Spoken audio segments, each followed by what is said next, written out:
안녕하세요. 뼈아대 고영선 작가입니다. 반갑습니다. 자, 오늘은 50대 사건으로 보는 돈의 역사 이슈 따라잡을 시간이고요. 오늘도 제가 사랑하고 존경하는 혼준호 박사님을 모셨습니다. 반갑습니다. 네, 안녕하세요. 고 작가님. 네, 반갑습니다. 반갑습니다.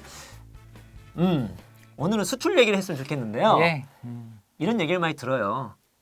수출이 잘 되는 거 좋긴 한 것 같은데 근데 진짜 우리한테 뭐가 좋냐. 네. 뭐 별개인 것 같은데 근데 수출이 우리한테 어떠한 영향을 미치는지에 대해서 한번 설명해 주시면 고맙겠습니다. 네, 오늘은 뭐 그 이미지가 좀 많이 나가는 날인데 네. 뭐 제 얼굴보다 오늘 가져온 그림들을 보시면 좋을 것 같고요. 일단 가장 중요한 걸 하나만 말씀을 드리자면 네.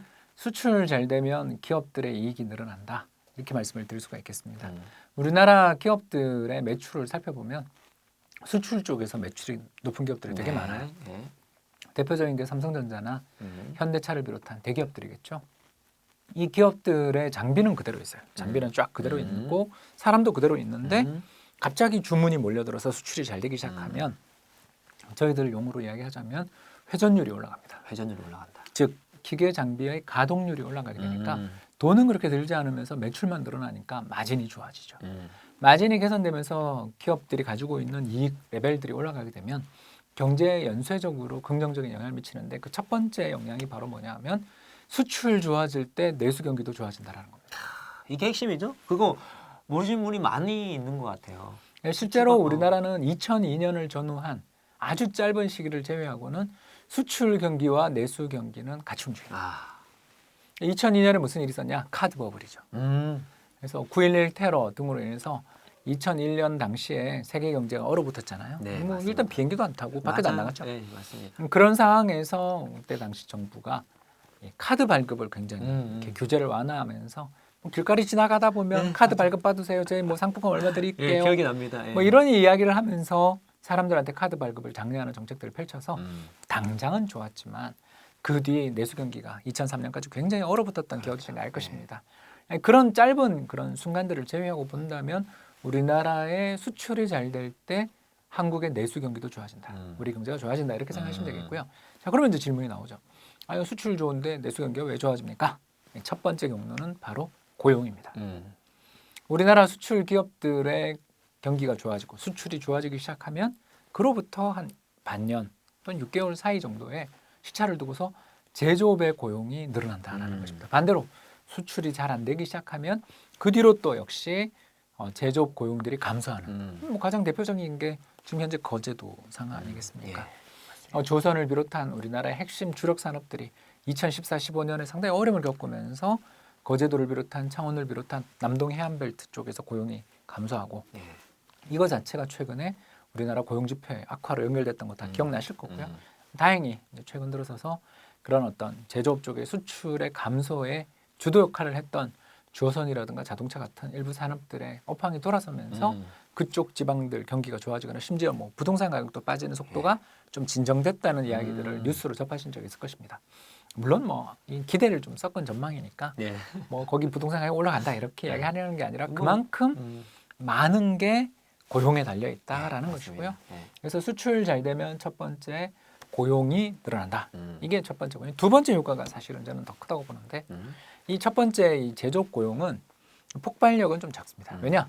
우리나라 경제 전체에서 차지하는 제조업 쪽 고용 비중이 이제 한 20% 정도 이렇게 많이 줄어들었기 때문에 여기서 발생하는 첫 번째 효과보다는 두 번째 효과 바로 세금이 굉장히 잘 거친다라는 효과를 우리가 무시할 수 없다라는 겁니다. 세금이 잘 거친다. 이거 좀 되게 놀라운 포인트네요. 네, 그렇습니다. 그래서 그렇죠. 우리나라가 세금 당연한데. 2013년 정도에 보면 우리나라의 법인세가 얼마 기업들한테서 거둔 법인에게서 거둔 세금이 법인세입니다.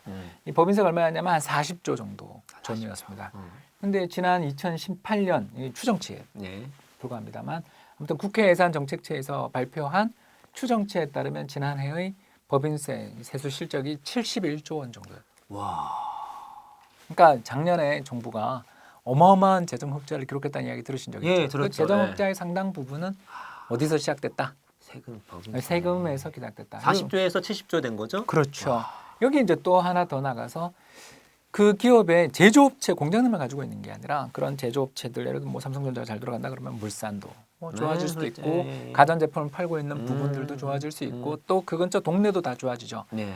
그러면서 그 공장 인근에 있는 사람들까지 다 좋아지니까 소득세도 또 늘어나게 돼 있는 거죠. 그래서 2013년 정도에 보면 한 48조 원 정도의 우리나라 소득세가 거쳤었는데 2018년 추정치입니다. 추정치인데 이건 85조 원. 그러니까 고용 늘고요. 그 고용뿐만 아니라 그 사람들이 기고용돼 있던 사람들의 임금도 늘고요. 아, 세금 엄청 늘었. 그리고 여기에 결과로 법인세가 늘고요. 법인세가 느는 결과로 다시 주변에 돈이 좋은 직장 근처에 있는 다른 데로 소득이 또 전파되고 뭐 사람들이 소비도 늘어나고 그러면서 거기서 다시 소득세까지 늘어나는 2013년이면 누가 거의 대한민국 그 외환위기 온다고 망한다고 삼성전자 망한다고 뭐 그랬던 그런 시기인데 그 사이에 법인세도 거의 준 2배, 뭐 소득세도 거의 그 2배 이렇게 늘었나요? 결국 이렇게 늘어나게 되면 정부가 곳간이 든든해지니까 든든해지니까. 돈을 막 쓸 수 있죠. 그래서 우리나라에서 지난 5년간 기준으로 해서 정부 재정 지출에서 가장 증가율이 높았던 것은 보건, 복지, 노동 쪽입니다. 이쪽에 연평균 얼마? 8.6%. 그러니까 사람들한테 고용을 장려한다든가 또 어려운 곳에 좀 어려운 분들한테 돈도 지급을 해주거나 아니면 바우처를 준다든가 큰 정부 아니면 역할. 예, 그런 역할들을 하면서 이 돈이 얼마냐면 2019년 예산안만 161조 원이 책정돼 있다. 그러니까 우리나라 전체 예산에서 가장 큰 부분이 바로 보건, 복지, 노동 쪽인데 이쪽에 이렇게 강력한 지출의 증가가 나타날 수 있었던 것은 세금이 잘 거쳤던 게 가장 거쳤다. 정부는 재정 긴축했으니까 사실 그렇죠. 여기까지만 칭찬합시다. 그리고 생각해보면 뭐 소득세 뭐 많이 했다고 좋긴 하지만 역으로 얘기하면 그만큼 소비를 못할 수 예, 있는 그러니까 걸 재정 흑자가 난 거죠. 뜻하니까. 예, 재정 흑자가 난 거죠. 그렇죠. 그래서 이제 두 번째로 많은 재정 지출은 교육 부문이 또 지출을 많이 늘렸는데 6.9%. 그 지난 5년간 연평균 6.9%니까 어마어마하게 늘었고 올해 예산 2019년 예산안만 무려 한 71조 원 가까이 되는. 그래서 우리나라에서 이제 전체 예산안 중에서 세 번째로 큰 게 교육. 자녀들, 애들 교육, 대학생들 교육 이런 쪽에 대한 예산이 굉장히 컸다라는 걸 생각해 보시면 벌써 또 느낌이 오실 거고요. 이제 또 하나 또 좋은 점을 하나 더 말씀드리자면 바로 이렇게 기업들이 돈을 잘 벌고 수출이 잘 돼서 기업들이 돈을 잘 벌기 시작하면 무슨 일이 벌어지냐면 금융기관이 건전해집니다. 아, 금융기관이 건전해진다. 왜 그러냐면 뭐 이 돈을 잘 버니까 그렇죠. 빌린 돈을 갚거나 또는 이자를 못 내서 연체하는 일들은 없어지겠죠. 그렇죠. 그러니까 뭐 그냥 부채를 상환하거나. 그러니까 기업들은 뭐 돈 단위가 클 텐데. 그렇습니다. 그래가지고 2019년 3월 말 불과 얼마 전이죠. 그래서 우리나라 국내은행과 은행 지주의 총 자본 비율은 그러니까 자기 자본 비율이 들어보셨을 겁니다. 그게 15.4% 정도. 정확하게 어떤? 예, 그래서 그 건가요? 바젤 3라는 그 세계적인 이제 그 규제 당국, 국제 결제은행 BIS 기준 바젤 3라는 결제은행에서의 어떤 규제 비율이 얼마냐면 10.5%. 자기 자본 비율 말씀하시는 거죠? 그렇죠. 그래서 이게 지금 얼마냐면 15.4%. 그러니까 그 국제 규제 비율에 비해서 거의 한 5% 가까운 여력을 갖고 5%포인트 여력을 가지고 있어서 이건 뭐 이게 웬만한 어마어마한 대기업들이 거의 뭐 어떻게 문제가 되지 않고서는 왕건전. 이게 떨어지기는 어려운 거죠. 그리고 특히 미국의 상업은행들의 평균 BIS 기준 그 총 자본 비율이 얼마냐면 14.4%라는 걸 생각하면 우리가 미국 은행들보다 1%포인트나 더 높아요. 금융의 제왕인. 왜 이렇게 그러면 그 부실채권이 줄었냐? 그저 BIS 기준 자기 자본 비율이 좋아졌냐? 총 자본 비율이 좋아졌냐? 그러면 바로 부실 여신이 계속 줄어들고 있어서 그래서 부실채권 비율들이 2016년 말에는 전체 부실채권 규모가 얼마냐면 24.6조 원, 한 25조 원 정도의 부실채권들을 가지고 있었는데 2019년 3월 말에는 그게 얼마로 줄었냐면 18.5조 원으로. 그러니까 이게 점점 부실 여신들이나 돈 뭐 이자도 못 받고 원리금도 못 갚는 사람들이 계속 줄어드니까 그러면 은행들이 건전해지면 그렇죠. 은행들 입장에서 대출 여력이 생기고 자금을 중개해줄 여력이 생기고 고객들의 자금들을 갖다 여러 가지 이렇게 금융의 이 역할들이라는 게 그렇죠. 결국 대출과 이런 걸 통해서 경제의 혈액을 공급해주는 역할들을 경제 내에서 잘 해주니까 이제 뭐 문제가 될 게 없죠. 이제 마지막으로 또 영향을 미치는 것은 웰스 이펙트, 부의 효과라는 것입니다. 네. 기업들이 돈을 잘 벌면 주가가 오를 가능성이 있습니다만 주가라는 건 뭐 근데 꼭 기업 이익 따라 움직이는 건 아니니까 그걸 좀 논의로 하고 본다면 바로 이게 우리 주식시장이나 경제에 미치는 직접적인 경로는 바로 배당입니다. 네. 기업의 배당이 얼마나 수익률이 좋으냐면 2013년 한국 기업들의 배당 수익률은 1.13%. 진짜 쥐꼬리 배당입니다. 그러니까요. 그런데 지난해의 우리나라 배당 수익률은 얼마냐 이렇게 계산해 봤더니 1.93%. 1.94. 요새 우리나라 국고금리가 그러니까요. 얼마냐면 1.6%. 그러니까요. 은행 예금금리가 뭐 1.7%대. 그리고 뭐 이제 좀 더 약간 조건을 달고 뭐. 그 우리나라가 배당 짠 걸로 유명하잖아요. 이제 물론 작년에 주가 빠진 덕도 있지만 배당 자체가 원체 늘어난 게 가장 큰 역할을 미쳤다라는 겁니다. 그래서 기업들의 이익 자체가 물론 뭐 지난해 2018년부터 19년에 기업 이익이 더 좋아지지는 않을 것 같아요. 왜냐하면 미국과 중국 간의 무역 분쟁 때문에 어려움을 겪고 있으니까. 그럼에도 불구하고 한 번 늘어난 배당은 웬만한 충격이 없는 한 꾸준히 늘어나는 그런 경향을 띠고 있다는 점을 생각하면 띠고 있다는 거. 하면 배당 수익률이 당분간은 우리나라 예금금리보다 높은 국면이 이어질 가능성이 있지 않냐.